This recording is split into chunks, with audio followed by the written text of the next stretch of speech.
Want to change your life?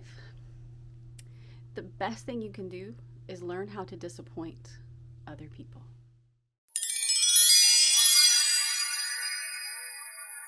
Hey there, I'm Ericka. Welcome back to Mental Wealth with me, where I bring my best big sister energy to help you upgrade your mental health so that your wallet reflects the same. And I hope you caught it in the teaser that one of my number one ways to change my life was to learn how to disappoint other people. And I'm going to be honest, that was very hard, but I want to share it with you because you need to learn how to do the same. So if you were born a woman, socialized as a woman, a girl, maybe grew up in the South like I did, or grew up in a high demand religion, you were taught from the womb that you were here to serve other people, that you needed to put your needs second or last, if they even made the to-do list. You always had to come later, and you always had to put the needs of others before your own. Now, when you're raising children, that's good. Yeah, you're supposed to take care of your children until they reach a certain age, where they're more capable of taking care of yourselves. But, those infants, they rely on you they need you. So we're not talking about that, but we're talking about that grown man in your life who doesn't wash his own underwear. We're talking about that mom who uses you as her therapist instead of actually talking to a therapist, right? We're talking about that coworker who doesn't do her blanking job and leaves it to you to do, or that, okay, the list goes on and on. We're talking about those people. And one of the hardest lessons that I'm still learning is how to disappoint people, because I was taught, I was raised, I was socialized, I was religified that my needs didn't matter, to the point where when my therapist began asking me, Ericka, what do you want? I didn't have an answer, because what I wanted never mattered. And this was not my parents' fault. It was the way that they were raised. I see it. It was the way that my grandparents were raised. The needs of the woman didn't matter, ever. And I'm talking to women, and so dudes, tune out and get out. But this lesson will set you free. Caveat, this lesson may take you the rest of your life to learn. For 30-something years, I was taught to put my family above me, to put my husband's needs above mine, to put the needs of those that I work with above mine, to put the needs of the people that were on my team above mine. I was laughing with someone yesterday, and I was like, I don't think I slept for 10 years because I was so busy taking care of all the things that people around me needed. And it might have been a joke, but it was also a really true joke, a really sick joke. So I'm still a work in progress on this, but you know how I believe that if you climb one rung on the ladder, turn around and help someone up behind you. So this is me helping you learn how to disappoint people. And I started with something that was probably really stupid to someone else, but really mattered to me. I started with making food that I wanted to eat. I love to cook. And to toot my own horn, I'm a really great cook. I've only burned a couple of things in my whole life. I love to cook, and that's one of the reasons that my job was baking. Like, I'm good at it. But I always made what other people wanted. Always. And I learned that because now when we go home for a visit, because we live far away, my granny will ask, what do you want to eat? And it's her love language, and this is no shade to her. This is how she shows love, but she'll ask what you want to eat, and she will expect a list.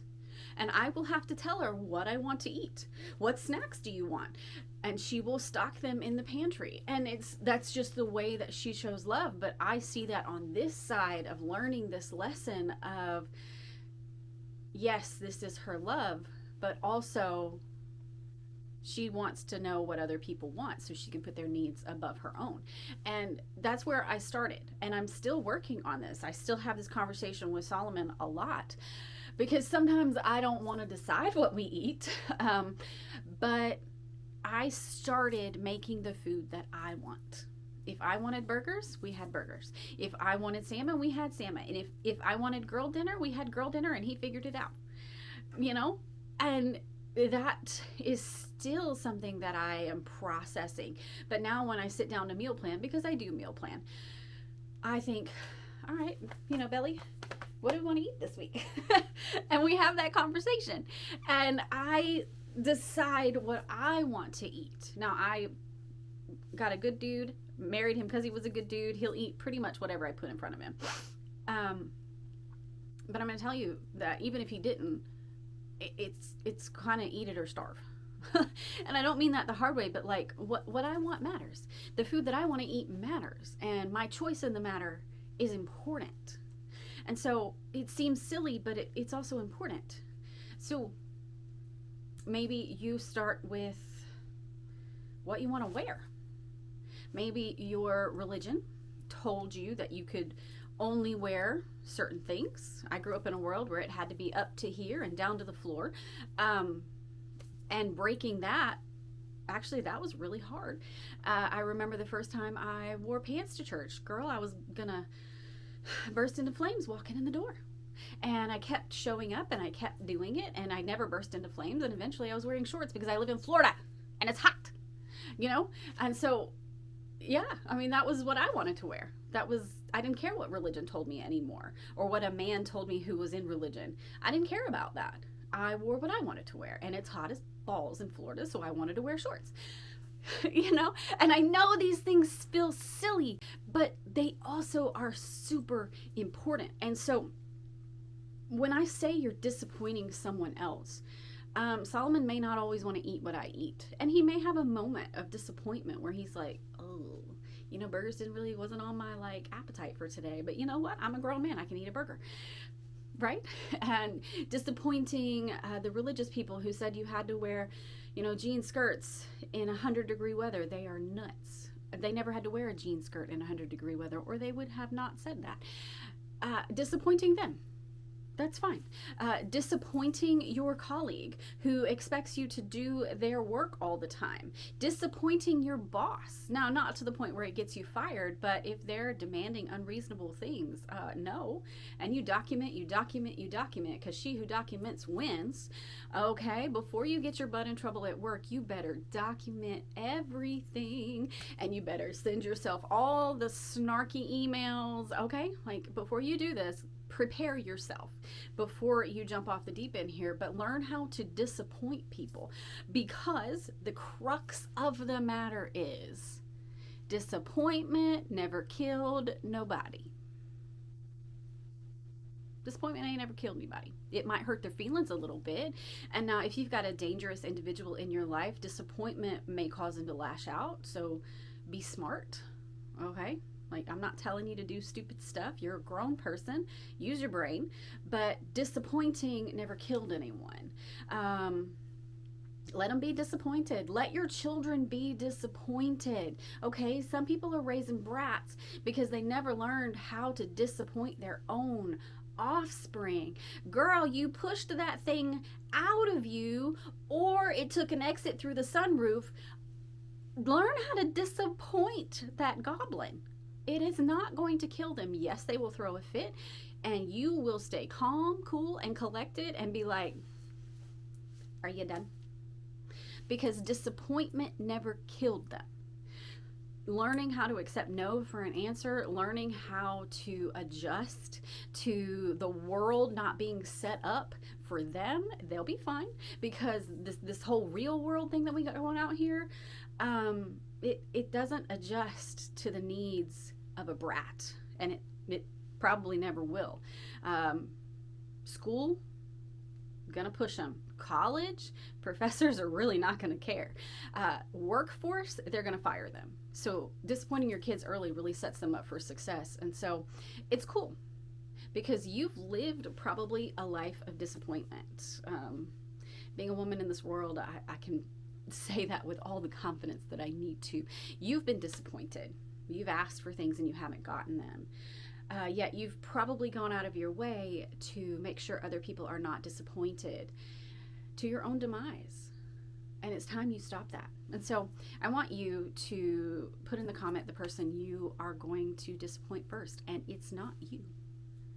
May that be your partner, your colleague, your kid, your mom, your dad, I don't know. But the sooner you learn how to disappoint people and let them live in their disappointment, that's part 2 of this.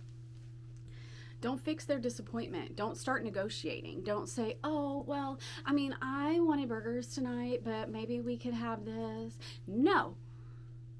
Don't fix their disappointment. Stop taking their problems and making them yours.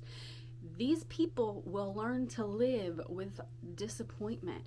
And the faster you get through that awkward feeling of, oh my God, they're not going to love me anymore, I better fix it. The sooner you sit on your hands and stop fixing shit for grown people especially, the easier life is going to be. Disappoint people. Tell them no. Tell them you're not going to overextend yourself. Make your own choices and your decisions based on your wants and your needs. And they'll live with it. It'll be a little rocky for a while, but sometimes life is just rocky. And a little disappointment never killed anybody. I know this is hard stuff. I know I'm asking a lot of you, but I believe in you. And I know that you can do this. And the sooner that you start on this, the easier it becomes. It's going to be hard to start, but keep going, and keep going. And suddenly you're the one making the dinner that you want to eat. Suddenly you're the one deciding, you know what? I've wanted to go here forever. We're going today. And if he pitches a fit and an attitude, leave his butt at home. Go by yourself. Sometimes your own company is better than an asshole. And you know that. You know that to be true.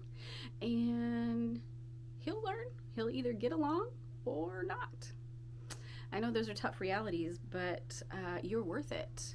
You matter. What you want matters. And disappointing them, they'll be all right. I promise. I'll see you later.